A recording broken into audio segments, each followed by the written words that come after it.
So key ಉತ್ತರಗಳನ್ನು ಇವತ್ತು ನಾನು ಏನು ಮಾಡಿದ್ದೀನಿ ತಂದಿದ್ದೀನಿ. ಆಲ್ರೆಡಿ ಹಿಂದಿಯಲ್ಲಿ, ಇಂಗ್ಲೀಷಲ್ಲಿ ಮತ್ತು ಈಗ SS ಅಲ್ಲಿ ಏನು ಮಾಡ್ತಾ ಇದ್ದೀವಿ, ಕೀ ಆನ್ಸರ್ಸ್ಗಳನ್ನು ಹಾಕ್ತಾ ಇದ್ದೀವಿ. ಸೊ ದಯಮಾಡಿ ಯಾರು ವಿಡಿಯೋಗಳನ್ನು ನೋಡಿಲ್ಲ, ಹಿಂದಿನ ವಿಡಿಯೋಗಳನ್ನು ನೋಡದೇ ಇದ್ದರೆ ಈ ವಿಡಿಯೋದ ಡಿಸ್ಕ್ರಿಪ್ಷನ್ ಬಾಕ್ಸ್ನಲ್ಲಿ SSLC ಹಿಂದಿ ಪಾಸಿಂಗ್ ಪ್ಯಾಕೇಜ್ ಅಂತಕ್ಕಂಥ ಒಂದು ಪ್ಲೇಲಿಸ್ಟ್ ಲಿಂಕ್ ಅದ, ಅದನ್ನು ಒತ್ತಿದರೆ ತಾವುಗಳು ಹಿಂದಿ, ಇಂಗ್ಲೀಷ್ನ ಒಂದು ಕೀ ಆನ್ಸರ್ಸ್ಗಳನ್ನು ನೋಡ್ಬೋದು. ನಾವು ರೀಸೆಂಟಾಗಿ ಪಾಸಿಂಗ್ ಮತ್ತು ಸ್ಕೋರಿಂಗ್ ಪ್ಯಾಕೇಜ್ ವಿಡಿಯೋಗಳನ್ನು ಸಹಿತ ಹಾಕ್ತಾ ಇದ್ದೀವಿ. ನಿಮ್ಮ ಪ್ರಿಪ್ರೇಟರಿ ಮತ್ತು ಸೀರೀಸ್ ಎಕ್ಸಾಮ್ಗೆ ಅನುಕೂಲವಾಗ್ತಕ್ಕಂಥ ಉತ್ತರಗಳನ್ನು ಸಹಿತ ಹಾಕ್ತಾ ಇದ್ದೀವಿ. ಸೊ ಇದು ಮಂಡಳಿಯವರು ಹಾಕಿರ್ತಕ್ಕಂಥ ಕೊಟ್ಟಿರ್ತಕ್ಕಂಥ ಪರೀಕ್ಷೆ ಪ್ರಶ್ನೆ ಪತ್ರಿಕೆ ಇದೆ, ತುಂಬಾ ಇಂಪಾರ್ಟೆಂಟ್ ಇದ್ದಾವೆ. ಇಲ್ಲಿಂದ ಕ್ವಶನ್ಸು ಪ್ರಿಪ್ರೇಟರಿ, ಸೀರೀಸ್ ಮತ್ತು ಆ್ಯನ್ಯುವಲ್ ಎಕ್ಸಾಮಲ್ಲಿ ಕೂಡ ಬರ್ತವೆ.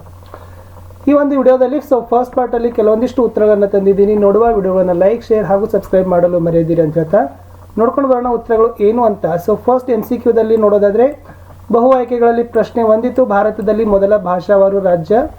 ಸೊ ಉತ್ತರ ನೋಡೋದಾದರೆ ಆಂಧ್ರ ಪ್ರದೇಶ ಅಂತಕ್ಕಂಥದ್ದು ಸರಿಯಾದ ಉತ್ತರ. ಮೊದಲನೇ ವಿಶ್ವ ಮಹಾಯುದ್ಧ ಸಮರಕ್ಕೆ ತತ್ಕ್ಷಣದ ಕಾರಣ ಕೇಳಿದ್ರು. ಆಯ್ಕೆ ಡಿ, ಆರ್ಕ್ಡ್ಯೂಕ್ ಫ್ರಾನ್ಸಿಸ್ ಫರ್ಡಿನೆಂಡ್ನ ಹತ್ಯೆ ಅಂತಕ್ಕಂಥದ್ದು ಸರಿಯಾದ ಉತ್ತರ ಇತ್ತು. ಪ್ರಶ್ನೆ 3, ನಮ್ಮ ಸಂವಿಧಾನದ 21A ವಿಧಿ ಸೂಚಿಸೋದು ಏನು ಅಂತ ಕೇಳಿದ್ದಾರೆ. ಶೈಕ್ಷಣಿಕ ಮೂಲಭೂತ ಹಕ್ಕು ಅನ್ನೋದು ಸರಿಯಾದ ಉತ್ತರ. ಕೂಲಿ ರಹಿತ ದುಡಿಮೆಗೆ ಒಬ್ಬ ಉತ್ತಮ ಉದಾಹರಣೆ ಅಂದರೆ ಗೃಹಿಣಿ ಅಂತಕ್ಕಂಥದ್ದು ಆಗ್ತದೆ.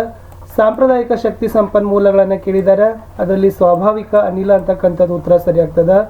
ಭಾರತದ ಚಹದ ಬಂದಿರು ಅಂತ ಕೇಳಿದ್ದಾರೆ, ಕೋಲ್ಕತ್ತಾ ಅಂತಕ್ಕಂಥದ್ದು ಸರಿ ಉತ್ತರ. ಜಿಲ್ಲಾ ಕೈಗಾರಿಕಾ ಕೇಂದ್ರ ಸ್ಥಾಪನೆಯಾದ ವರ್ಷ ಕೇಳಿದ್ದಾರೆ, 1978 ಸರಿಯಾದ ಉತ್ತರ. ಹಸಿರು ಕ್ರಾಂತಿಯ ಪಿತಾಮಹ ಡಾಕ್ಟರ್ MS ಸ್ವಾಮಿನಾಥನ್ ಅಂತಕ್ಕಂಥದ್ದು ಸರಿಯಾದ ಉತ್ತರ ಬರ್ತದೆ. ಇನ್ನು ಒಂದೊಂದೇ ವಾಕ್ಯದಲ್ಲಿ ಪ್ರಶ್ನೆ ಉತ್ತರಗಳನ್ನು 9ನೇ ಪ್ರಶ್ನೆ ಕೇಳಿದ್ರು, ಸರ್ದಾರ್ ವಲ್ಲಭಾಯಿ ಪಟೇಲ್ರನ್ನ ಭಾರತದ ಉಕ್ಕಿನ ಮನುಷ್ಯ ಅಂತ ಏಕೆ ಕರೀತಾರೆ. ಸೊ ಉತ್ತರ ಏನಿದೆ ಅಂದರೆ ಭಾರತದ ದೇಶೀಯ ಸಂಸ್ಥಾನಗಳನ್ನು ವಿಲೀನೀಕರಿಸುವ ಕಾರ್ಯಭಾರವನ್ನು ಯಶಸ್ವಿಗೊಳಿಸಿದ ಕಾರಣ ಸರ್ದಾರ್ ವಲ್ಲಭಾಯಿ ಪಟೇಲ್ರನ್ನ ಭಾರತದ ಉಕ್ಕಿನ ಮನುಷ್ಯ ಅಂತ ಕರಿತೀವಿ. ಪ್ರಶ್ನೆ 10, ದೆಹಲಿಯ ತೀನ್ ಮೂರ್ತಿ ಭವನದ ಪ್ರಾಮುಖ್ಯತೆ ಕೇಳಿದ್ರು. ಅಲ್ಲಿ ಏನದ ಅಂದರೆ ಮೊದಲ ಮಹಾಯುದ್ಧದಲ್ಲಿ ಬ್ರಿಟಿಷರಿಗೆ ನೆರವು ನೀಡಿದ 3 ಶಿಲ್ಪಗಳು ಅಂದರೆ ಮೈಸೂರು, ಜೋಧಪುರ ಮತ್ತು ಹೈದರಾಬಾದ್ ಸೈನಿಕರ ಸ್ಮರಣಾರ್ಥ ಬ್ರಿಟಿಷರು ತೀನ್ ಮೂರ್ತಿ ಭವನವನ್ನು ನಿರ್ಮಿಸಿದರು ಅಂತಕ್ಕಂಥದ್ದು ಉತ್ತರ ಇತ್ತು. ಪ್ರಶ್ನೆ 11, ವಿಶ್ವಸಂಸ್ಥೆಯ ಭದ್ರತಾ ಸಮಿತಿಯಲ್ಲಿ ಭಾರತಕ್ಕೆ ಖಾಯಂ ಸದಸ್ಯತ್ವ ದೊರೆಯಬೇಕೆಂದು ಪ್ರತಿಪಾದಿಸುತ್ತಿರೋ ದೇಶ ಯಾವುದು ಅಂತ ಕೇಳಿದ್ದಾರೆ. ಸೊ ರಷ್ಯಾ ಅಂತಕ್ಕಂಥದ್ದು ಸರಿಯಾದ ಉತ್ತರ ಬರ್ತದೆ. 12ನೇ ಪ್ರಶ್ನೆ ಇದೆ, ಪ್ರಸವ ಪೂರ್ವ ಲಿಂಗ ಪರೀಕ್ಷೆ ಪ್ರತಿಬಂಧಕ ಕಾಯ್ದೆಯನ್ನು ಏಕೆ ಜಾರಿಗೆ ತರಲಾಯಿತು ಅಂತ ಕೇಳಿದ್ದಾರೆ. ಉತ್ತರ, ಆಧುನಿಕ ತಂತ್ರಜ್ಞಾನದ ಮೂಲಕ ಗರ್ಭದಲ್ಲಿರುವ ಲಿಂಗ ಪತ್ತೆ ಹಚ್ಚೋದನ್ನು ನಿಯಂತ್ರಿಸಲು, ಹೆಣ್ಣು ಭ್ರೂಣ ಹತ್ಯೆಯನ್ನು ನಿಯಂತ್ರಿಸಲು ಅಂತಕ್ಕಂಥದ್ದು. ಯಾವುದಾದರೂ ಒಂದು ಪಾಯಿಂಟ್ ಬರೆದ್ರೂ ಕೂಡ 1 ಅಂಕ ಖಂಡಿತವಾಗಿ ಕೊಡ್ತಾರೆ. ವರದಕ್ಷಿಣೆ ಅಂದರೆ ಏನು? ವಿವಾಹದ ಉಡುಗೊರೆಯಾಗಿ ವಧುವಿನ ಕುಟುಂಬದವರಿಂದ ವರನ ಕುಟುಂಬದವರು ಪಡೆಯುವ ಸ್ವತ್ತು, ಚಿನ್ನಾಭರಣ, ನಗದು ಮತ್ತು ವಾಹನ ಇತ್ಯಾದಿಗಳನ್ನು ವರದಕ್ಷಿಣೆ ಅಂತ ಕರಿತೀವಿ. ತೀರದುದ್ದಕ್ಕೂ ಮ್ಯಾಂಗ್ರೋವ್ ಅರಣ್ಯಗಳನ್ನು ಏಕೆ ಬೆಳೆಸಬೇಕಂತ ಕೇಳಿದರೆ ಕಡಲ ಕೊರತೆಯನ್ನು ನಿಯಂತ್ರಣ ಮಾಡಲಿಕ್ಕೆ. ಏನು ಕಡಲ ಕೊರತೆ ಇರ್ತದಲ್ಲ ಅದನ್ನು ನಿಯಂತ್ರಣ ಮಾಡೋ ಸಲುವಾಗಿ ತೀರದುದ್ದಕ್ಕೂ ಮ್ಯಾಂಗ್ರೋವ್ ಅರಣ್ಯಗಳನ್ನು ಬಳಸ್ತಾರೆ. ಆಯವ್ಯಯ ಅಂದರೆ ಏನಂತ ಕೇಳಿದ್ದಾರೆ, ಸರ್ಕಾರದ ಒಂದು ವರ್ಷದ ಆದಾಯ ಮತ್ತು ವೆಚ್ಚಗಳನ್ನು ತಯಾರಿಸಿರ್ತಕ್ಕಂಥ ಅಂದಾಜು ಪಟ್ಟಿ. 16ನೇ ಪ್ರಶ್ನೆ, ಮಾರುತಿ ವಿದೇಶಿ ಪ್ರವಾಸ ಕೈಗೊಳ್ಳಲು ಯೋಜಿಸಿದ್ದಾನೆ. ಅವನ ಅನುಪಸ್ಥಿತಿಯಲ್ಲಿ ತನ್ನ ಎಲ್ಲ ಒಡವೆಗಳನ್ನು ಸಂರಕ್ಷಿಸಲು ಬ್ಯಾಂಕಿನಿಂದ ಯಾವ ಸೇವೆ ಪಡೆಯಬಹುದು ಅಂತ ಕೇಳಿದ್ದಾರೆ. ಸೊ ಆತ ಏನು ಮಾಡಬೇಕು, ಭದ್ರತಾ ಕಪಾಟುಗಳನ್ನು ಬಾಡಿಗೆಯನ್ನು ಬ್ಯಾಂಕ್ಗಳಿಂದ ಪಡೆದ್ರೆ ಎಲ್ಲ ಒಡವೆಗಳು ಬ್ಯಾಂಕ್ನಲ್ಲಿ ಏನಾಗ್ತಾವಪ್ಪ ಅಂದ್ರೆ ಸುರಕ್ಷಿತವಾಗ್ತಾವ. ಯಾಕಂದ್ರೆ ಆತ ಎಲ್ಲಿ ಯೋಜಿಸಿದಾನ, ವಿದೇಶ ಪ್ರವಾಸ ಕೈಗೊಳ್ಳಲು ಮಾರುತಿ ಯೋಜನೆಯನ್ನು ಮಾಡಿದಾನ. ಮುಂದಿನ ಪ್ರಶ್ನೆ, 2-3 ವಾಕ್ಯಗಳಲ್ಲಿ ಉತ್ತರಗಳನ್ನು ಬರೀಬೇಕು. ತುಂಬ ಮೋಸ್ಟ್ ಇಂಪಾರ್ಟೆಂಟ್ ಆಗಿರ್ತಕ್ಕಂಥ 17ನೇ ಪ್ರಶ್ನೆ ನೋಡೋಣ. ಇಲ್ಲಿ 19ನೇ ಶತಮಾನದಲ್ಲಿರ್ತಕ್ಕಂಥ ಸಾಮಾಜಿಕ ಧಾರ್ಮಿಕ ಸುಧಾರಣೆಗಳನ್ನು ತಂದ ಸಂಘಗಳನ್ನು ಹೆಸರಿಸಿ ಅಂತ ಕೇಳಿದ್ದಾರೆ. ಬ್ರಹ್ಮ ಸಮಾಜ ಬರಿಬೇಕು, ಆರ್ಯ ಸಮಾಜ, ಪ್ರಾರ್ಥನಾ ಸಮಾಜ, ಸತ್ಯಶೋಧಕ ಸಮಾಜ, ರಾಮಕೃಷ್ಣ ಮಿಷನ, ಅಲಿಘರ್ ಚಳವಳಿ. ಇವು ಆರಿದವಲ್ಲ, ಇವೆಲ್ಲ ಏನಪ್ಪ ಅಂತಂದರೆ 19ನೇ ಶತಮಾನದಲ್ಲಿ ಇರ್ತಕ್ಕಂಥ ಸಾಮಾಜಿಕ ಧಾರ್ಮಿಕ ಸುಧಾರಣಾ ಚಳವಳಿಗಳು ಆಗಿದ್ದವು. ಮುಂದಿನ ಪ್ರಶ್ನೆ ನೋಡೋಣ. 18ರಲ್ಲಿ ಪ್ರಥಮ ಸ್ವಾತಂತ್ರ್ಯ ಸಂಗ್ರಾಮದ ಪರಿಣಾಮಗಳು ಏನು ಅಂತ ಕೇಳಿದ್ದಾರೆ. ಇಲ್ಲಿ ಬ್ರಿಟಿಷ್ ಈಸ್ಟ್ ಇಂಡಿಯಾ ಕಂಪನಿ ಆಡಳಿತ ಕೊನೆಯಾಗ್ತದೆ. ಬ್ರಿಟನ್ ಸಾಮ್ರಾಜ್ಞಿಗೆ ಆಡಳಿತ ಏನು ಮಾಡ್ತಾರೆ, ವರ್ಗಾವಣೆ ಮಾಡ್ತಾರೆ. ಇದು ಫಸ್ಟ್ ಪಾಯಿಂಟ್. 2ನೇದು, ಭಾರತದ ವ್ಯವಹಾರವನ್ನು ಬ್ರಿಟಿಷ್ ಪಾರ್ಲಿಮೆಂಟ್ನ ಭಾರತದ ವ್ಯವಹಾರಗಳ ಕಾರ್ಯದರ್ಶಿಗೆ ಒಪ್ಪಿಗೆಯನ್ನು ಕೊಡ್ತಾರೆ, ಆತ ಮಾಡ್ತಾನೆ. ಹಿಂದೆ ಕಂಪನಿ ದೇಶಿ ರಾಜರೊಂದಿಗೆ ಮಾಡಿದ ಒಪ್ಪಂದಗಳನ್ನು ಅಂಗೀಕರಿಸ್ತಾರೆ. ಪ್ರಾದೇಶಿಕ ವಿಸ್ತರಣೆ ಅಪೇಕ್ಷೆಯನ್ನು ಬ್ರಿಟಿಷರು ಕೈ ಬಿಡ್ತಾರೆ. ಭಾರತಕ್ಕೆ ಸುಭದ್ರ ಸರ್ಕಾರ ಕೊಡ್ತಕ್ಕಂಥ ಭರವಸೆಯನ್ನು ಕೊಡ್ತಾರೆ. ಕಾನೂನಿನ ಮುಂದೆ ಸಮಾನತೆ, ಭಾರತೀಯರ ಧಾರ್ಮಿಕ ವಿಷಯಗಳಲ್ಲಿ ಹಸ್ತಕ್ಷೇಪ ಮಾಡೋದಿಲ್ಲ ಅಂತ ಬ್ರಿಟಿಷರು ಭರವಸೆಯನ್ನು ಕೊಡ್ತಾರೆ. ಇವೇ ಎಸ್ ಭಾರತದ ಪ್ರಥಮ ಸ್ವಾತಂತ್ರ್ಯದ ಸಂಗ್ರಾಮದ ಪರಿಣಾಮಗಳು ಆಗಿದ್ದಾವೆ. 19ನೇ ಪ್ರಶ್ನೆ ಕೇಳಿದ್ರು, ಪ್ರಾಂತೀಯತೆ ಸಮಸ್ಯೆ ಬಗೆಹರಿಸಲು ಕೈಗೊಂಡಿರೋ ಕ್ರಮಗಳನ್ನ ಪಟ್ಟಿ ಮಾಡಿ ಅಂತ ಕೇಳಿದ್ದಾರೆ. ಸೊ ಒನ್ ಸಿಟಿಜನ್ ಏಕಪೌರತ್ವ ಜಾರಿಗೆ ತಂದಿದ್ದಾರೆ, ದೇಶದ ಸಮಗ್ರತೆ ಏಕತೆ ಎತ್ತಿ ಹಿಡಿತಾ ಇದ್ದಾರೆ, ಸಂಯುಕ್ತ ರಾಜ್ಯ ಪದ್ಧತಿ ಅಳವಡಿಸಿಕೊಂಡಿದ್ದಾರೆ, ಅದಕ್ಕೆ ಭಾರತದ ಪ್ರಸ್ತಾವನೆಯಲ್ಲಿ ಫಸ್ಟ್ನೇ ಸ್ಟಾರ್ಟ್ ಮಾಡಿದ್ದಾರೆ. ಭಾರತದ ಪ್ರಜೆಗಳಾದ ನಾವು ಅಂತಕ್ಕಂಥ ಅಂಶ ನಮ್ಮ ರಾಷ್ಟ್ರೀಯತೆ ನ್ಯಾಷನಾಲಿಟಿಯನ್ನು ಏನು ಮಾಡ್ತದಪ್ಪ ಅಂದ್ರೆ ಬಿಂಬಿಸ್ತದೆ.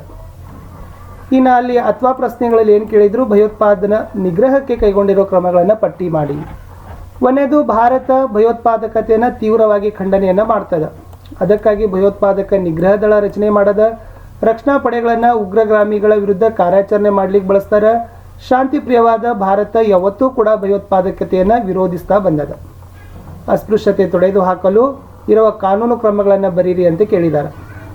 ಇಲ್ಲಿ ಸಂವಿಧಾನದ 17ನೇ ವಿಧಿ ಅಸ್ಪೃಶ್ಯತೆ ಆಚರಣೆ ನಿಷೇಧ ಮಾಡದ, 1955ರಲ್ಲಿ ಅಸ್ಪೃಶ್ಯತಾ ಅಪರಾಧಗಳ ಕಾಯ್ದೆ ಜಾರಿ ಮಾಡಿದ್ದಾರೆ, 1976ರಲ್ಲಿ ನಾಗರಿಕ ಹಕ್ಕುಗಳ ಸಂರಕ್ಷಣಾ ಕಾಯ್ದೆ ಜಾರಿ ಮಾಡಿದ್ದಾರೆ, ಸಾರ್ವತ್ರಿಕ ಮತದಾನದ ಹಕ್ಕನ್ನು ಕೊಟ್ಟಿದ್ದಾರೆ, ಸಮಾನತೆ ಹಕ್ಕನ್ನು ದೇಶದ ಎಲ್ಲರಿಗೂ ಕೊಟ್ಟಿದ್ದಾರೆ, ವಿಶೇಷವಾಗಿ ಪರಿಶಿಷ್ಟ ಜಾತಿ, ಪರಿಶಿಷ್ಟ ಪಂಗಡ ಮತ್ತು ಹಿಂದುಳಿದ ವರ್ಗದವರಿಗೆ ಶೈಕ್ಷಣಿಕ, ರಾಜಕೀಯ, ಸಾಮಾಜಿಕ, ಉದ್ಯೋಗ ಅವಕಾಶಗಳಲ್ಲಿ ಮೀಸಲಾತಿಯನ್ನು ಕೊಟ್ಟಿದ್ದಾರೆ.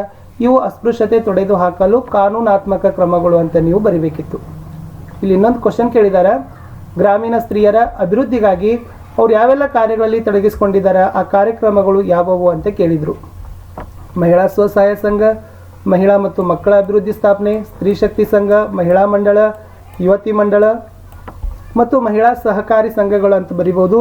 ಇವೆಲ್ಲ ಕೂಡ ಏನಾಗಿದಾವಪ್ಪ ಅಂದರೆ ವಿದ್ಯಾರ್ಥಿಗಳೇ, ಸ್ತ್ರೀಯರು ತಮ್ಮ ಅಭಿವೃದ್ಧಿ ಕಾರ್ಯಗಳಲ್ಲಿ ತೊಡಗಿಸಿಕೊಂಡಿರ್ತಕ್ಕಂಥ ಕಾರ್ಯಕ್ರಮಗಳೇ ಆಗಿದ್ದಾವೆ. ಭಾರತದ ಋತುಗಳನ್ನು ಅವುಗಳ ತಿಂಗಳೊಂದಿಗೆ ಹೆಸರಿಸಿ ಕೇಳಿದ್ದಾರೆ. ಚಳಿಗಾಲ ಡಿಸೆಂಬರಿಂದ ಫೆಬ್ರವರಿ ಇರ್ತದೆ, ಬೇಸಿಗೆ ಕಾಲ ಮಾರ್ಚ್ದಿಂದ ಮೇ ಇರ್ತದೆ, ನೈಋತ್ಯ ಮಾನ್ಸೂನ್ ಕಾಲ ಜೂನ್ದಿಂದ ಸೆಪ್ಟೆಂಬರ್ ಇರ್ತದೆ, ಮಾನ್ಸೂನ್ ಮಾರುತಗಳ ನಿರ್ಗಮನ ಕಾಲ ಅದು ಅಕ್ಟೋಬರ್ದಿಂದ ನವೆಂಬರ್ವರೆಗೆ ಇರ್ತದೆ.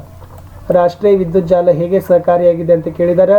ಇಲ್ಲಿ ಏನು ಬರಿಬೇಕಂದ್ರೆ, ಎಲ್ಲ ರಾಜ್ಯಗಳಲ್ಲಿ ಎಲ್ಲ ಅವಧಿಯಲ್ಲಿ ಹೆಚ್ಚು ಉತ್ಪಾದನೆ ವಿದ್ಯುತ್ ಇರೋದಿಲ್ಲ. ಹೆಚ್ಚುವರಿ ವಿದ್ಯುತ್ತನ್ನು ಕೊರತೆ ಇರುವ ಪ್ರದೇಶಗಳಿಗೆ ಸಾಗಿಸ್ತಾರೆ. ವಿದ್ಯುತ್ತನ್ನು ಸಮರ್ಪಕವಾಗಿ ಪ್ರಸರಣವನ್ನು ಮಾಡಲಿಕ್ಕೆ ಇದು ಸಹಕಾರಿ ಆಗದ. ಅಂದರೆ ಹೆಚ್ಚುವರಿ ವಿದ್ಯುತ್ ಪ್ರದೇಶದಿಂದ ಕೊರತೆ ಇರತಕ್ಕಂಥ ಪ್ರದೇಶಗಳಿಗೆ ನಾವೇನು ಮಾಡ್ಬೋದು, ಪೂರೈಕೆಯನ್ನು ಮಾಡಬಹುದು ಅನ್ನೋದು. 23ನೇ ಪ್ರಶ್ನೆ, ಭಾರತದಲ್ಲಿ ಕೈಗೊಂಡಿರುವ ವಸತಿ ಯೋಜನೆಗಳನ್ನು ಬರೆಯಿರಿ ಅಂತ ಕೇಳಿದಾಗ, ಇಂದಿರಾ ಆವಾಸ್ ಯೋಜನೆ, ಅಂಬೇಡ್ಕರ್ ವಾಲ್ಮೀಕಿ ವಸತಿ ಯೋಜನೆ, ಆಶ್ರಯ ಯೋಜನೆ, ಬಸವ ಯೋಜನೆ, ಇವೆಲ್ಲವುಗಳನ್ನು ನೀವು ಏನು ಮಾಡ್ಬೋದು, ಬರಿಬೋದು. ಲಾಸ್ಟ್ ಕ್ವಶನ್ ಇತ್ತು 2 ಮಾರ್ಕ್ಸ್ರಲ್ಲಿ. ಎಸ್ ಗ್ರಾಹಕ ರಕ್ಷಣಾ ಕಾಯ್ದೆ ಮುಖ್ಯ ಉದ್ದೇಶಗಳು ಏನು ಅಂತ ಕೇಳಿದ್ದಾರೆ.